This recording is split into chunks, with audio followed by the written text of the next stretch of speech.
Hello, we're the Ethics Case Competition Group 6, and today we're going to present about for-profit prisons and their ethicality. We have 8 members on our team. My name is Ted Liu and I'm the team leader. Madison A is our external communicator. Calvin C is our graphic display lead. Cameron N is in charge of records and tracking. David A is our internal communicator. Axel A is our lead writer. Fahad S is our milestone leader. And last but not least, Ashton W is our lead researcher. Next, we will delve a little bit into the history of for-profit prisons. So private prisons, also known as for-profit prisons, were first made an appearance in the 1840s, but they became more popular after the Civil War. So in 1971, the US government started a campaign on drugs referred to as the War on Drugs. This consequently increased the number of inmates, and at that point, private prisons stepped in to help prevent overcrowding of federal and state prisons. They argued that it would be beneficial for the government as it would help keep costs down. It is important to keep in mind that even before that, the idea of prisons was a way for previous slave owners to make convicted African Americans essentially work for free and torture them, especially as slavery had been abolished. And therefore, the premise of their creation is in itself unethical. Now let's look at the bad and the good. So the good of private prisons is that they would be better, they are better when it comes to giving ability to rehabilitate those in need at a cheaper price. They help create new jobs in the economy for those who need them. They help prevent overcrowding in federal prisons. And for states that use private prisons, they can save up to $15 million. On the flip side, they abuse prisoners to a higher degree and more frequently than those in state prisons.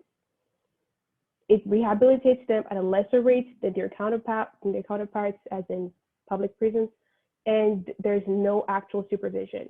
Lastly, convicted persons spend 10% more time in private prisons than they would if they were in a federal prison or a state prison.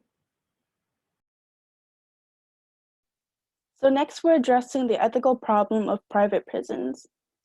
So it's our belief that private prisons are exploiting the prison system and the prisoners. Our data shows that private prisons operate at a higher cost than a public prison in comparison and with higher risks. Private prisons do not rightfully treat prisoners well and do not have satisfactory environments. These factors have led to higher degrees of violence and abuse within these private facilities. There are no sanctioned committees or department to hold the prison system accountable on how the prisoners are being treated, which gives them total autonomy to mistreat prisoners however they see fit, even if it's inhumane.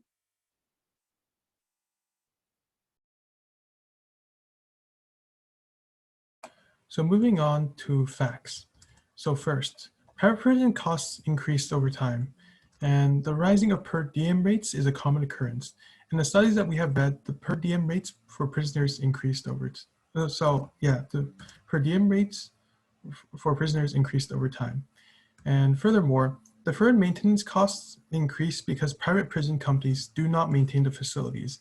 The private prison companies do not own the prisons, they simply manage them. Therefore, they do not take good care of the facilities. Another issue is the recidivism rates.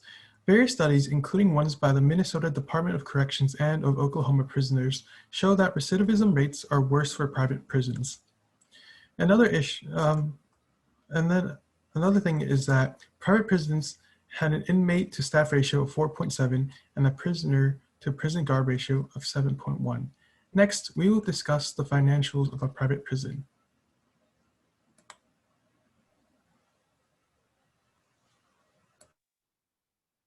Regarding the financials of private prisons, although private prisons pride themselves on being cost-effective, as they reduce the amount that the government has to spend on prisons, once their claims are analyzed further, it is revealed that those huge savings are not as prominent as they claim to be. In 2009, the University of Utah's Criminal Justice Center decided to conduct a study where they determined how much private prisons were really saving the government.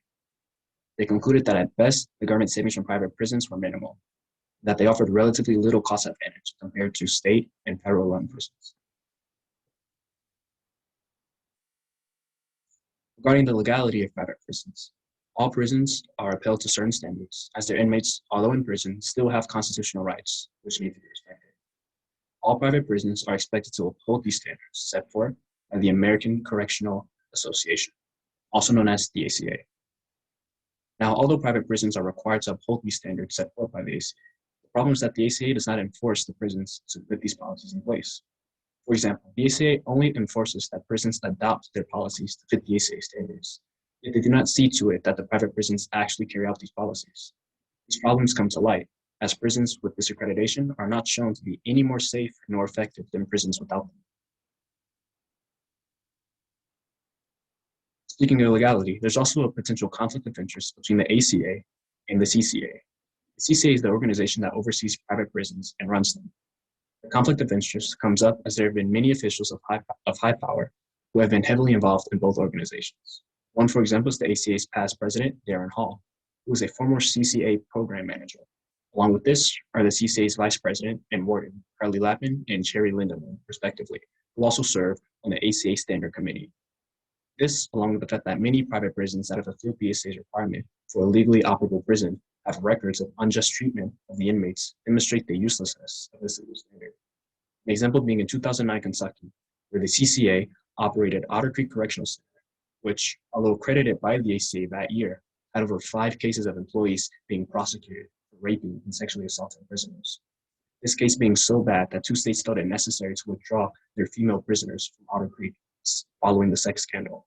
And still, despite this, the facility was able to maintain its ACA accreditation. Not only is the legal system of the private prison corrupt, it is specifically doctored so that the only party that benefits is the private prison itself. And with the legality done, we're moving on to our solutions. Our solutions for this will be to have the ACA to do a routine inspection of the facilities run by the private prisons. Another is for there to be a minimum wage for the prisoners to be put into effect. Not only this, it would require for them to have, for private prisons to put in a system in which prisoners can report abuse easily and effectively. Though we do acknowledge there are problems with these solutions. For the first hand, the ACA would have to hire, train, and then deploy new staff to these facilities in a mannerly time each time. Another would be that the prisons would have to pay for more equipment, staff, and systems. Not only this, they might lose contracts with companies that they have already established because they are losing out on cheap labor. And even with this, there is one more problem with the fact that the companies may be more liable to risks due to the reporting system that is put in place for abuse.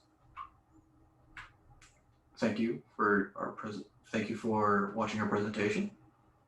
This has been X Case Competition 6 about the ethicality of for-profit prisons.